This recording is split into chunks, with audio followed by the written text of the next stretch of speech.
sisteminin geri dönüşümlü fonksiyon bozukluklarının tanı, tedavi, önlenmesiyle uğraşan bir bilim dalı olarak tarif etmiş. Bizler hep FİM'in öyleyiz ama FİM'in bir kardeş örgütü var birlikte. Bakın adı Manuel Muskuloskeletal Medicine. Türkiye'de böyle bir bilim dalı yok. Türkiye'de biz ona fizik tedavi diyoruz. Ben fizik tedaviciyim. Bir şey ifade ediyor mu fizik tedavici? Ben bunca yıllık fizik tedavi uzmanıyım. 25 yıllık fizik tedavi profesörüyüm. Bana hala fizik tedavici olmak çok fazla bir şey ifade etmiyor. Muskuloskeletal tıp uzmanlarına ihtiyacımız var. Bunları bilen. Bu eğitimle ilgili FİM'in özel guideline'leri, rehberleri düzenlendi ve bu sayfada bulabilirseniz FİM Online'de nasıl bir eğitim vermek lazım? Dünyada hangi ülkelerde nasıl eğitim var? Olması gereken standartlar orada konmuş, belirlenmiş. Biz bu standartlara uygun bir eğitimin hekimlere verilmesini söylüyoruz. Bunları ben verebilirsiniz dedim, slaytlarımı. Rahatça alabilirsiniz. Ama tabii hiçbir şey destek tedaviler, integratif modern tıp öğelerini yarıştırmak da çok uygun değil. Modern tıp ama onun yanında artık bunu çok fazla geçmiyorum. Manuel vücut mekaniğinin optimizasyonu, optimum çalışabilmesini sağlamak istenen şey. Ve bununla ilgili özel teknikler var. Çok vaktimiz olmayacak. En az 2 yıllık bir eğitim, en az 300 saatlik bir eğitim. Şu anda Türkiye'de devam ediyor. Eğiticiler var. İşte bununla ilgili Demirhan Hoca da anlatacak. Türkiye'de de bir süredir başlattığımız ve bu arada da bir zincir reaksiyonu vardır. Chain reaksiyonu. Eğer bir taraf takılmışsa, boynunuz zaman zaman ağrıyorsa onu desteklemek için zincir reaksiyonu olur. Bir yerler takılır ve sonra dersiniz ki benim arada bir boynum ağrıyor, arada belim ağrır.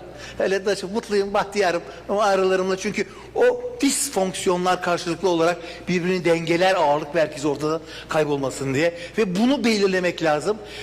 Manuel tıp nedir? Manuel tıp bu bilimsel tanı yöntemlerini bilimsel olarak ele alan, nöro-lokomotor sistemin fonksiyon bozukluğunun tanınması için bir diagnozu var. Böyle bir aynı her bilim dalı gibi tanı kısmı var. Bir prognozu var. Bir profilaksi seksiyonu var. Yani bununla ilgili kontraindikasyon ve indikasyonlarını ayarlayan, güncel bilgiler ışığında olabildiğince, yapılabildiğince kanıta bununla ilgili bilim manuel tıp bilimidir. Nasıl olur devlet politikaları? Bahsetmiştim, birçok ülkede bilim dalı olduğunu bilmiştim. Amerika'da osteopati tıp fakülteleri var, kayropraktik fakülteleri var. Onun için bir uzmanlık dalı olabilir, bir okul olabilir, birlikte okunan. Bazen yan dal olabilir. Ana bilim dalı olmazsa, bilim dalı olmazsa. Ek eğitimle additional qualification bu mümkün. Ya da bazen de yetenek, birileri bir yerlerden bir şey öğreniyor. Bunlarla birlikte yapılıyor. Birçok branşlarca sahip çıkılıyor dünyada. Türkiye'de de henüz değil, fizik tedaviciler biraz zahmet olmakla beraber, ama bizim şu anda devam eden Dr. Mark Henry Goşar'ın vermekte olduğu kurslara dünya film eğitmenlerinden kendisi. Katılan nörolog arkadaşlarımız var, ortopedistler var, dahiliyeciler var, genel pratisyenler var, GP'ler var. Hepsi mümkün.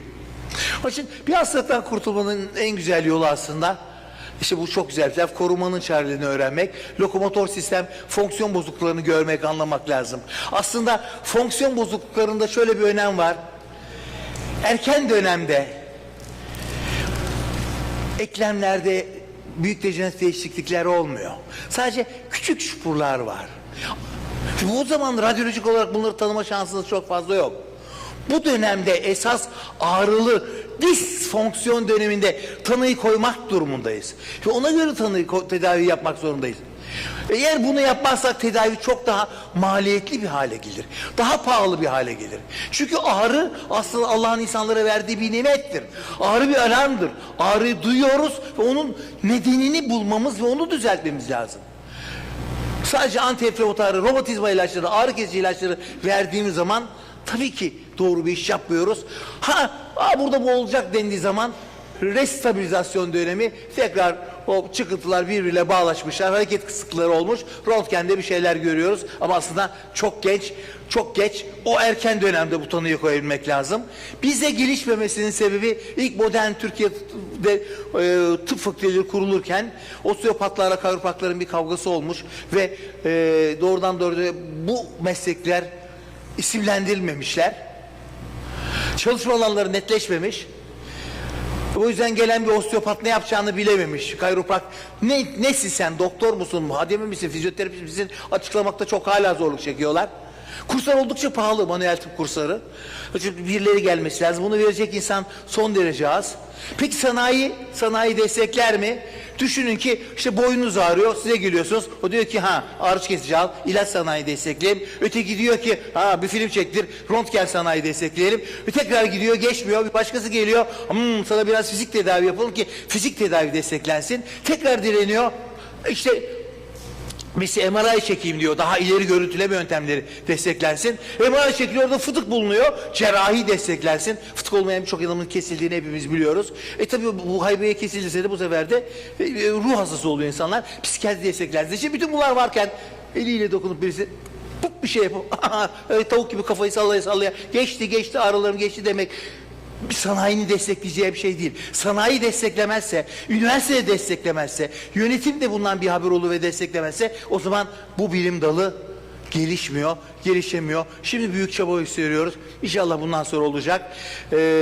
Bir de tabii veriler kanıta dayalı değil, kanıya dayalı veriler. Maliyetleri de ne kadar azalttığını manuel tıbbın maalesef bilmiyoruz. Onun için ben çok fazla bu geyik muhabbetini uzatmak istemiyorum. Ve dinlediğiniz için teşekkür ediyorum. Sayın Başkan, değerli arkadaşlar. Hepimiz böyle bir acayip olmak zorundayız. Teşekkür ediyoruz Cihan hocamıza.